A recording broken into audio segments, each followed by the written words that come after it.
അഴകും ഫാഷനും ഒരുമിക്കുന്ന 1 gram gold ആഭരണങ്ങൾ, ഫാൻസി ഐറ്റംസ്, കോസ്മെറ്റിക്സ്, ബാഗുകൾ, പ്രമുഖ കമ്പനികളുടെ ട്രോളി ബാഗുകൾ എന്നിവയുടെ ഏറ്റവും പുതിയ കളക്ഷനുമായി Misba fancy and gold covering. Kerala സംസ്ഥാന ഭാഗ്യക്കുറിയുടെ നിരവധി ഒന്നാം സമ്മാനങ്ങൾ നൽകി ഭാഗ്യവാന്മാരുടെ ലക്കി സെന്ററായ റിയൽ ലക്കി സെന്ററിലൂടെ ഭാഗ്യവാനാകൂ. കർക്കിടകം 1 മുതൽ 7 വരെയുള്ള ദിവസങ്ങളിൽ മിണാലൂർ ബൈപ്പാസിൽ പ്രവർത്തിക്കുന്ന മതമൈത്രി കൂട്ടായ്മയുടെ നേതൃത്വത്തിൽ ഔഷധക്കഞ്ഞി വിതരണം നടത്തുമെന്ന് ഭാരവാഹികൾ വടക്കാഞ്ചേരി പ്രസ് ക്ലബ്ബിൽ നടത്തിയ വാർത്താ സമ്മേളനത്തിൽ അറിയിച്ചു.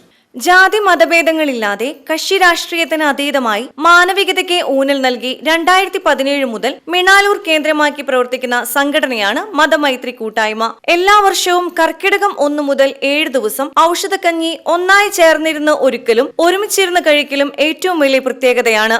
ഇത്തവണ ജൂലൈ 17 കർക്കിടകം 1 വൈകിട്ട് 7 നടക്കുന്ന കർക്കിടക കഞ്ഞി വിതരണ ഉദ്ഘാടനം വടക്കാഞ്ചേരി MLA സേവ്യർ ചിറ്റിലപ്പള്ളി നിർവഹിക്കും. ആയുർവേദ ഡോക്ടർമാർ നിർദ്ദേശിക്കുന്ന ആയുർവേദ മരുന്നുകളും കൂടാതെ ഉലുവ, ചെറിയ ഉള്ളി, ജീരകം, നാളികേരപ്പാൽ, കുറുന്തോട്ടി തുടങ്ങിയവ ചേർത്താണ് ഔഷധക്കഞ്ഞി ഉണ്ടാക്കുന്നത്. 15ഓളം സ്ത്രീകൾ ഉച്ചയ്ക്ക് 2 മണി മുതൽ രാത്രി ഭക്ഷണം കഴിക്കുന്നത് വരെ സജീവമായി സംഘാടകരായി ഉണ്ടാകും. സമൂഹത്തിൽ അറിയപ്പെടുന്ന എഴുത്തുകാർ, ഭരണാധികാരികൾ, പോലീസ് ഉദ്യോഗസ്ഥർ, ലഹരിവിരുദ്ധ പ്രവർത്തനങ്ങൾ ഏർപ്പെടുന്നവർ, പത്രപ്രവർത്തകർ തുടങ്ങിയവരുടെ പ്രഭാഷണങ്ങളും ഈ ദിവസം ഉണ്ടാകുമെന്ന് കൂട്ടായ്മയുടെ രക്ഷാധികാരി KR ഉദയൻ പറഞ്ഞു. യാത്ര ചെയ്യാൻ കഴിയാതെ വീട്ടിൽ അവശരായിരിക്കുന്നവർക്ക് കഞ്ഞി വീട്ടിൽ കൊണ്ടുപോകുന്നതിനുള്ള സൗകര്യം ചെയ്തു കൊടുക്കും. കൂട്ടായ്മ secretary KB Prakashan, president Shirley John എന്നിവരും വാർത്താ സമ്മേളനത്തിൽ പങ്കെടുത്തു. 2017 മുതൽ മിണാലൂർ ബൈപ്പാസ് എന്ന പ്രദേശത്ത് ആരംഭിച്ച ഒരു കൂട്ടായ്മയാണ് മതമൈത്രി കൂട്ടായ്മ.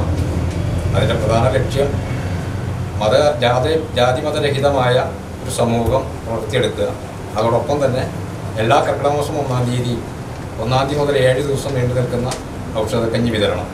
അതിൽ കക്ഷി രാഷ്ട്രീയത്തിന് അതീതമായി മതബോധങ്ങൾക്കപ്പുറം മാനവികത ഉയർത്തിപ്പിടിക്കുന്ന ഒരു സമൂഹത്തെ വളർത്തിയെടുക്കുക എന്നുള്ളതാണ് ആ കൂട്ടായ്മയുടെ പ്രധാന ലക്ഷ്യം. ഉദ്ദേശം ഒരു ദിവസം 200ഓളം പേരാണ് അവിടെ കഞ്ഞി കുടിക്കാനായിട്ടൊന്നും വരുന്നത്.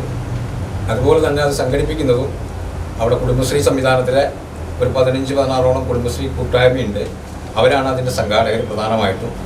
അതിൻ്റെ എല്ലാ തരത്തിലുള്ള ആളുകളും, കുട്ടികളടക്കം മുതിർന്നവരും എല്ലാ തരത്തിലുള്ള ആളുകളും അവിടെ വരാറുണ്ട്.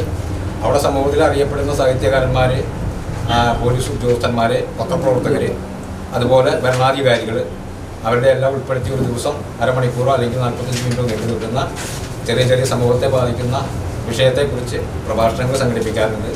പരസ്പരം ചർച്ചകൾ നടത്താറുണ്ട്. നാടൻ കലാരൂപങ്ങൾ, നാടൻ പാട്ടുകൾ ഉൾപ്പെടെയുള്ള അവിടെയുള്ള കലാകാരന്മാരെ ഉൾപ്പെടുത്തിയിട്ടുള്ള വിവിധ കലാപരിപാടികൾ ഞങ്ങൾ സംഘടിപ്പിക്കാറുണ്ട് ഈ ഇടവേളകളിൽ.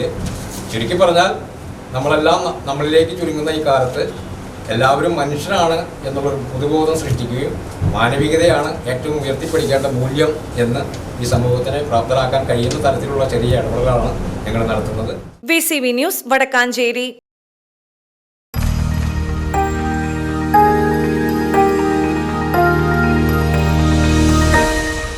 You are watching VCV News.